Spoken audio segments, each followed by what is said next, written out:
Have you ever had those times when you're like, oh, if I could just stop thinking about this. Oh, why does this just keep coming into my mind? I just keep thinking about it. I just want to stop these thoughts. If that's you, today's dojo topic might be exactly what you've been looking for. I'm going to share my screen with you. Welcome to the dojo. We meet here virtually every single Tuesday, and if you can't join us live, I'm so happy that you found this video, that you've attracted this to you today. And you're welcome to join us live. And if you cannot join us live, be sure to subscribe so that you will be reminded that I put up a new video every single week. Last week's topic was about letting go of the compulsive need to explain ourselves. That was really informative for a lot of us. And the conversation that we had about it after watching the slides on the topic, it was so amazing. We actually stayed 40 minutes past the hour talking about this. So if you were not able to join us live or you have not yet seen the video, I will put a link to that video at the end of this video. Today's topic, however, we are talking about you are not your thoughts. The trouble with most of us isn't that we think. Thinking is a powerful tool, but it's a constant monologue, always playing in the background, and we begin to believe the voice in our head as something to be feared. But here's the truth. You are not your thoughts. Think of your thoughts like a river. A river flows gently, sometimes rushing, sometimes calm. It bends around the rocks, embraces them, and moves in flow with the shoreline. The river doesn't obsess about last year's drought, and it isn't anxious about whether it will rain tomorrow. It simply flows, intelligent, alive, in perfect response to the moment. When we allow our thoughts to flow effortlessly, they are like the river, flowing around the rocks instead of seeing the rocks as something in the way. When we stop trying to manage our life with thought by trying to control, fix, or manage our thoughts, life begins to feel peaceful, intelligent, flowing. When the mind is left unchecked, it becomes obsessed with labeling, predicting, and controlling. It acts as though it's protecting us, but it's really only trying to protect itself. When we sit in the silence as the awareness that we are, we see that we are not our thoughts. We are the ones observing the thoughts. Instead of trying to silence your thoughts, which only creates more noise, we want to let the thoughts come and go like clouds drifting through the sky. You don't try to grab the clouds, you just watch them. They're not you. You are the sky, the ever-present awareness in which these clouds arise and dissolve. This isn't about escaping reality.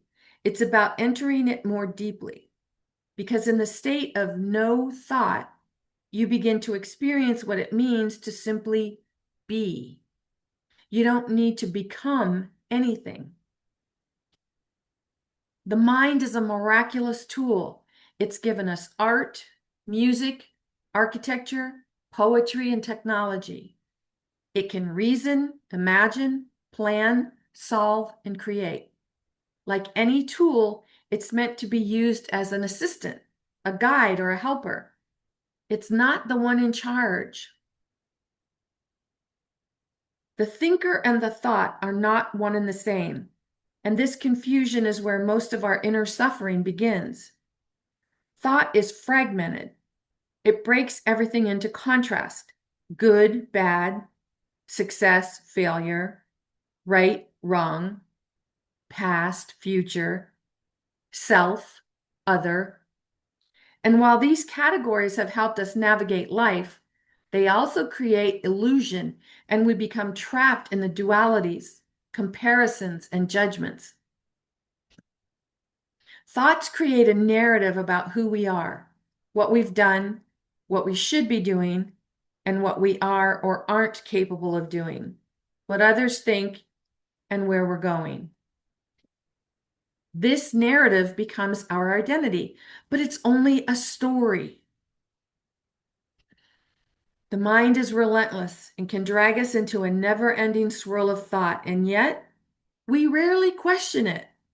We assume the running monologue in our head is who we are. We say things like, I am worried, instead of worrying thoughts are passing through.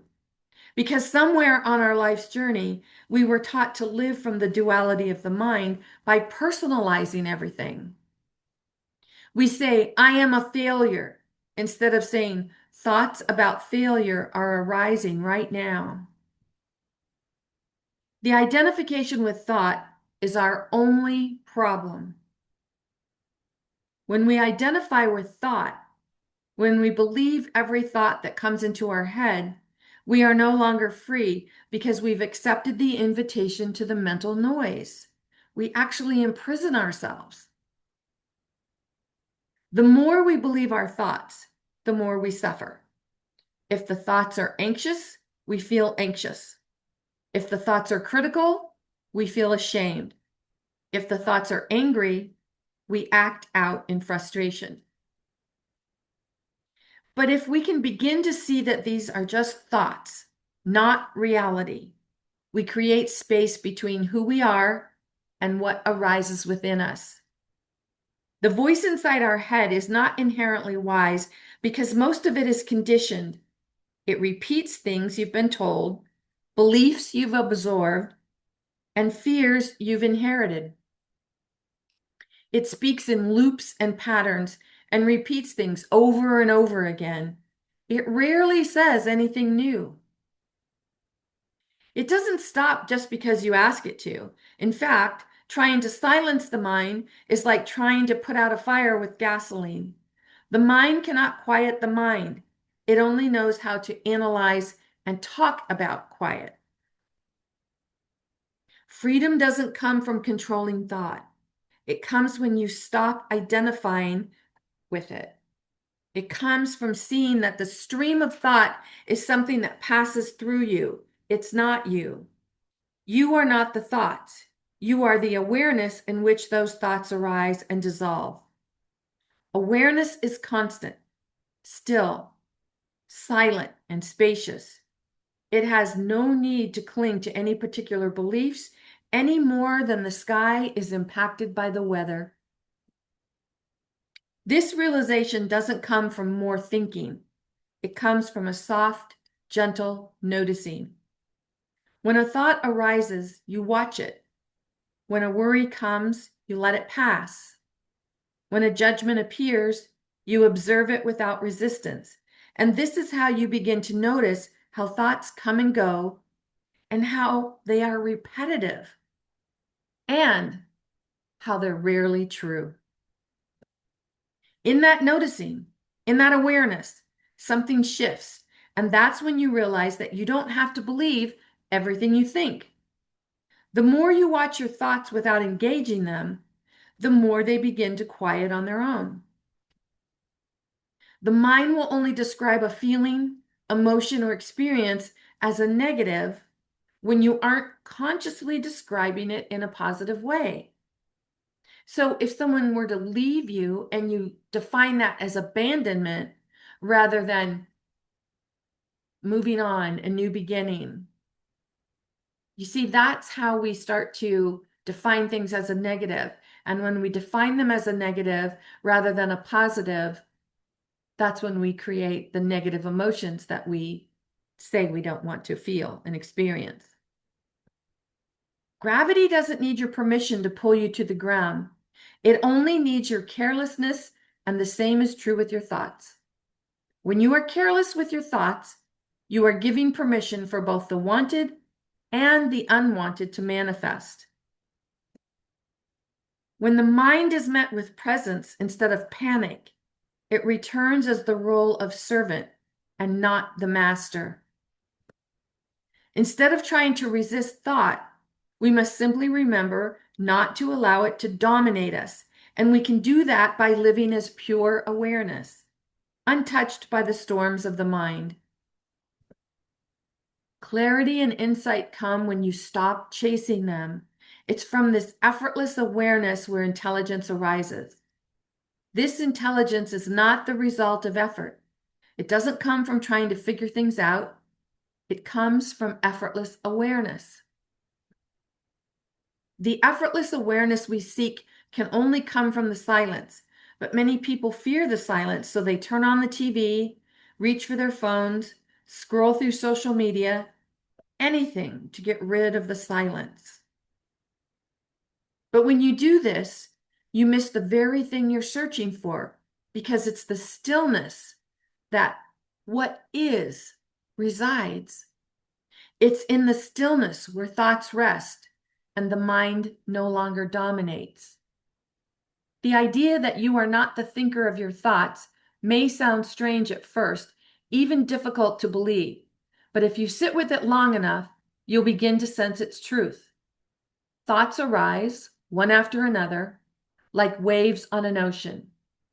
You don't summon them, you don't create them. They come unassisted, spontaneously, continuously. One moment you're thinking about what to eat, the next about a childhood memory, the next about an argument from 5 years ago. Who is doing this? If you were truly the thinker, wouldn't you be able to stop? Wouldn't you have full control over what enters your mind? But you don't, because thoughts come and go like clouds drifting across the sky, sometimes soft and harmless, sometimes dark and stormy. You cannot predict them. You cannot command them. Yet strangely, you claim ownership of them. You say, I am angry. I am afraid. But is that true, or is anger simply moving through you like wind through a tree? Is fear something you are, or something you're temporarily experiencing? The mind loves to attach identity to thought. It says, this is me thinking. But if you were the thinker, couldn't you stop thinking? When you simply notice the space between the thoughts, even for a few seconds, what you'll discover is that when thoughts slow down, something else remains. That something is awareness. Pure, silent, watching awareness. Awareness isn't thinking, it's observing thought, and that is the deeper you. You are not your thoughts. You are the field in which they appear and disappear. Join us every week at the Dojo. If you can't be with us live, I invite you to subscribe and watch for a new topic each week. Now, what are your thoughts?